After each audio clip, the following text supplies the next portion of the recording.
ये इस चैप्टर का लास्ट पार्ट है। इसमें हम कंप्यूटर के जनरेशन्स पढ़ेंगे। तो कंप्यूटर के 5 जनरेशन्स होते हैं। सबसे पहला जो कंप्यूटर का जनरेशन था वो 1940 से लेके यानी कि 1940 से स्टार्ट हुआ था और 1956 तक चला। इसके जो मेन फीचर्स थे वो थे कि ये वैक्यूम ट्यूब से मिलकर बना हुआ था, यानी कि जो फर्स्ट जनरेशन के कंप्यूटर थे उसमें वैक्यूम ट्यूब यूज किए जाते थे।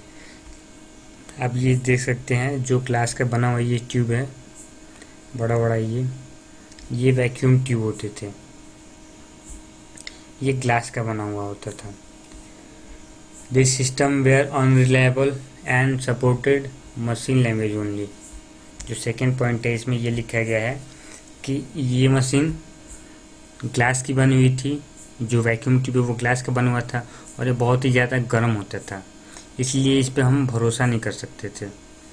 और ये बस मशीन लैंग्वेज यानी कि अभी तो जैसा हम टाइप करते हैं अपने लैंग्वेज में ABCD यानी कि इंग्लिश और हिंदी में टाइप करते हैं तब भी कंप्यूटर समझ जाता है, लेकिन पहले ये जो मशीन थी, जो कंप्यूटर था, इस पे वर्क करने के लिए आपको मशीन लैंग्वेज आना चाहिए यानी कि 01 का लैंग्वेज, तभी आप इस कंप्यूटर को यूज कर सकते थे, नहीं तो आप यूज नहीं कर सकते थे।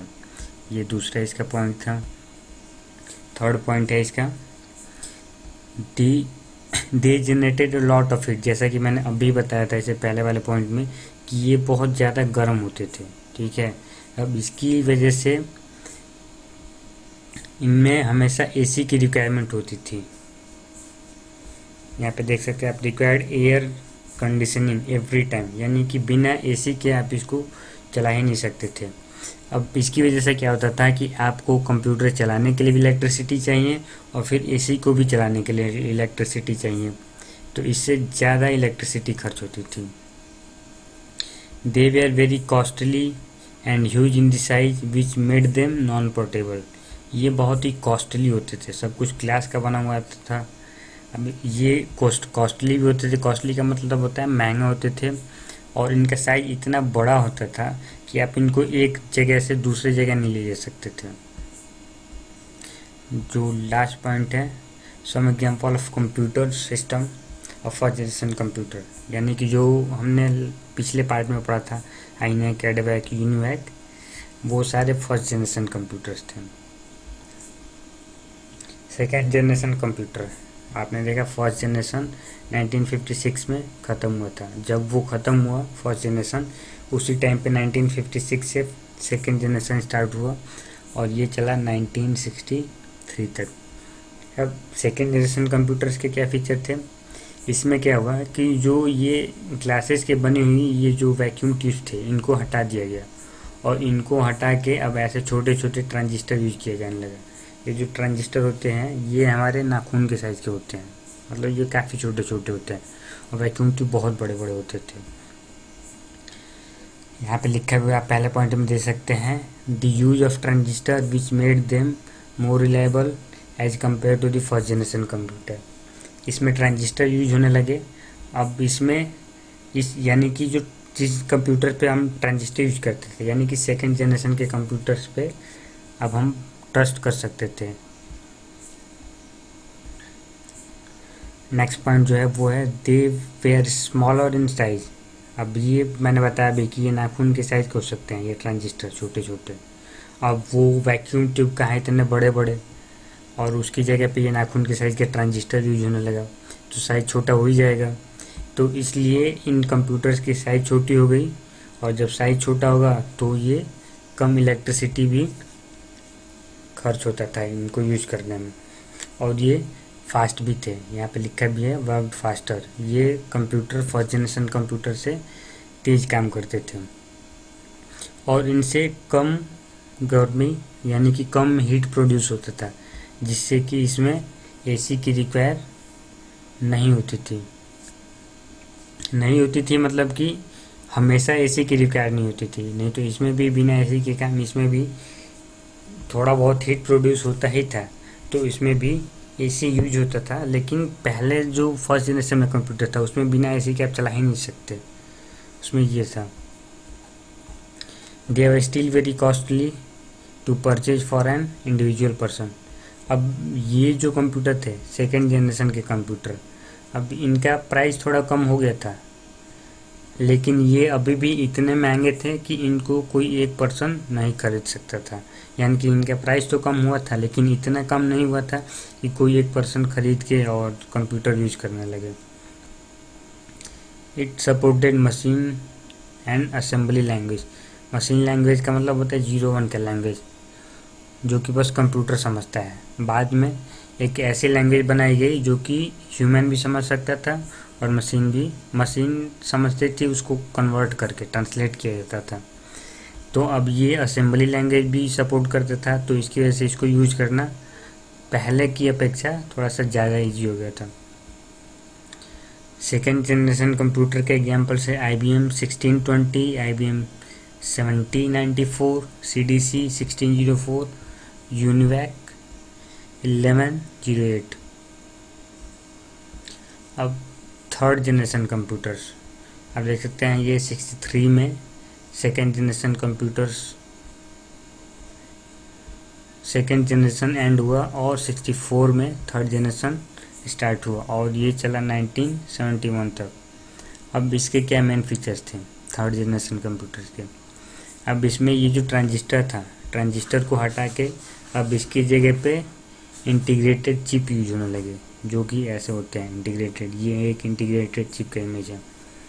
तो अब ट्रांजिस्टर हटा के और ट्रांजिस्टर की जगह पे इंटीग्रेटेड चिप यूज होने लगे। जो इंटीग्रेटेड चिप थे वो पहले यानी कि जो ट्रांजिस्टर था उससे ज़्यादा रिलायबल थे और उससे ज़्यादा छोटे भी थे और उससे ज़्यादा फास्ट भी थे। Second feature, it generated less heat, यानी कि ये ट्रांजिस्टर से भी कम गर्मी प्रोड्यूस करता था, कम हीट प्रोड्यूस करता था और बहुत ही कम इलेक्ट्रिसिटी कंज्यूम करता था। अब इसकी वजह से इसके मेंटेनेंस में कम पैसे लगते थे, यानी कि ज़्यादा मेंटेनेंस नहीं करना पड़ता था। बट ये अभी भी कॉस्टली थे, इनका प्राइस कम हो गया था पहले की अपेक्षा, बट अभी भी ये इतने कॉस्टली थे। जैसे कि मैंने बताया था ये यहाँ पे सेकेंड जनरेशन कंप्यूटर में कि जब ट्रांजिस्टर यूज हुए तो इनका प्राइस कम हो गया था, लेकिन अभी भी इनका प्राइस इतना कम नहीं हुआ था कि कोई भी खरीद के इनको चला सके। सेम यहाँ पे भी पहले से प्राइस कम हुआ था, लेकिन अभी भी इतना कम नहीं हुआ था कि कोई भी खरीद के और इसको यूज कर सके। और इसमें भी कम गर्मी प्रोड्यूस होती थी, यानी कि हीट कम प्रोड्यूस होता था, लेकिन अभी भी इसमें एसी की रिक्वायरमेंट होती थी। बिना एसी के आप इसको नहीं चला सकते। बिना एसी के आप चलाएंगे तो गर्म होगा, और गर्म होगा तो फिर ये जो डिवाइस है उसमें से कुछ ज़्यादा ओवर हीट अगर कोई भी चीज़ हो जाती है तो वो ख़राब होने का रिस्क रहता है। तो इसलिए एसी इसमें भी यूज करना पड़ता था। अब इसमें एक जो मेन फीचर ऐड हुआ था वो था it supported high level language. High level language का मतलब होता है जो हम समझते हैं, ह्यूमन जो लैंग्वेज समझते हैं, जैसे इंग्लिश वो ह्यूमन समझते हैं, तो ये हाई लेवल लैंग्वेज भी सपोर्ट करने लगा था। अब इसलिए इसको यूज करना ज़्यादा इजी हो गया था। थर्ड जनरेशन कंप्यूटर्स के कुछ एग्जांपल्स यहाँ पे दिए हैं। IBM 360 series, Honeywell 6000 series, personal data processor यानी कि PDP, IBM 730/168 एंड TDC 316। अब fourth generation computer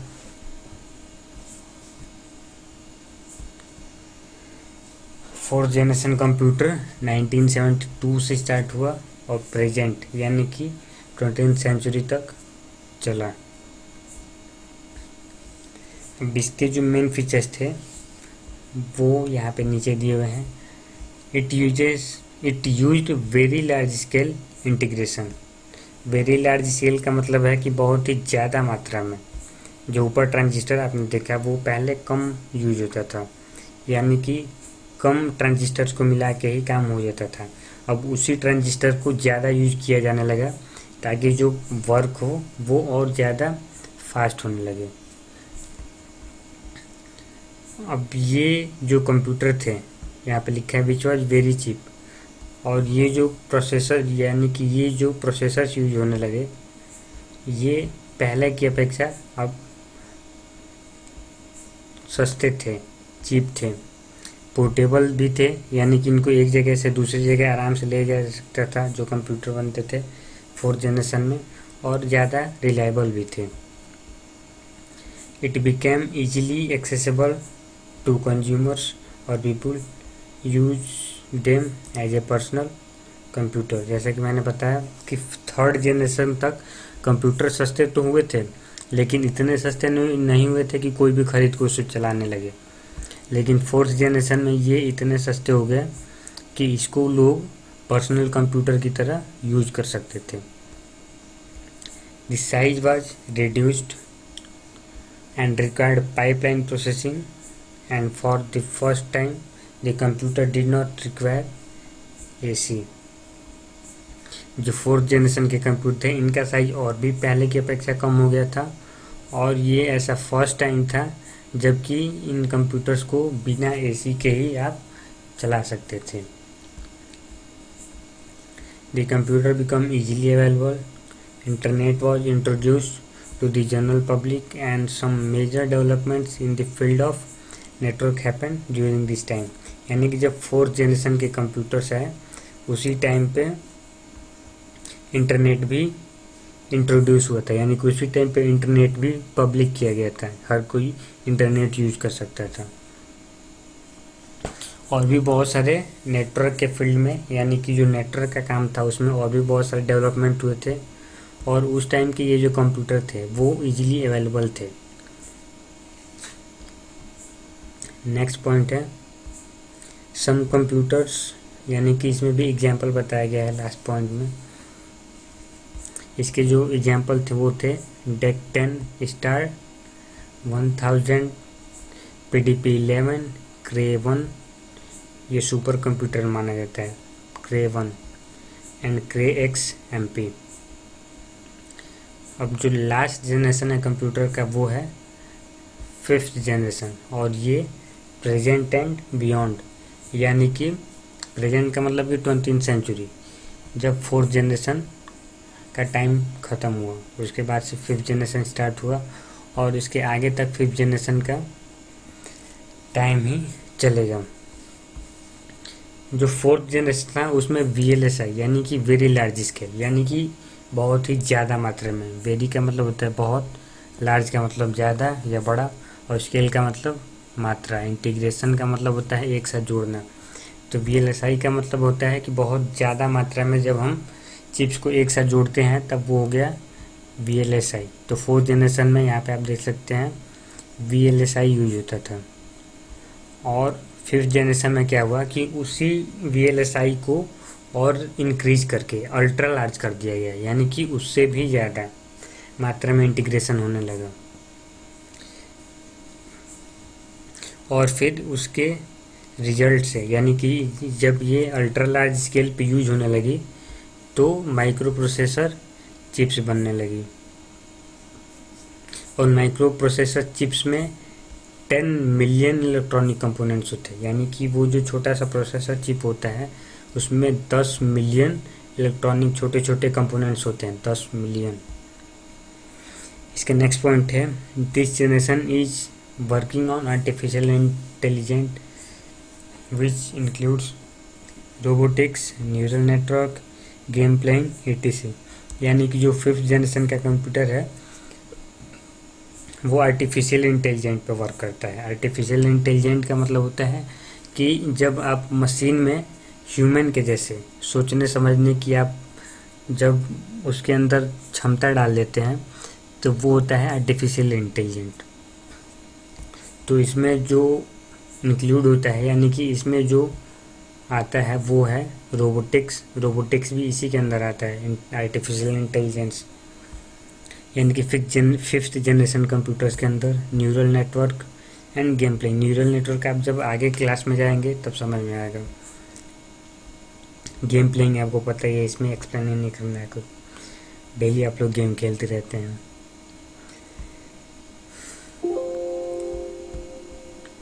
in this generation development of expert system is in focus to make decision in real life situation easy for understanding natural language।